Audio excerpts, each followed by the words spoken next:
ভাবির সাথে দেবরের পর্দার ব্যাপারে আপনার মূল্যবান নসিহত ইসলামের আলোকে তুলে ধরার অনুরোধ করছি।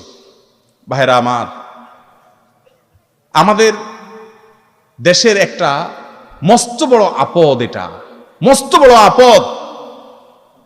যৌথ পরিবারগুলোতে কোনো পর্দার বালাই নাই, বিধান নাই। অনেক মহিলা বাহিরে বোরকা পরে যায়, কিন্তু বাসায় দেবরের সাথে দেখা দেয়, বাসুরের সাথে দেখা দেয়। অনেক ছেলে বাহিরে টুপি টেপা পরে হুজুর বা নামাজ কালাম পড়ে, কিন্তু বাসায় আসি বড় ভাই ছোট ভাইয়ের বউয়ের সাথে দেখা দেয়। আবার এই দেখা দেওয়াকে জায়েজ বানানোর জন্য, এটাকে হালাল করার জন্য একটা মাসালা বানায় নিয়েছে, সেটা হলো বড় ভাবি মায়ের মতন। ঠিক না ভাই? ঠিক।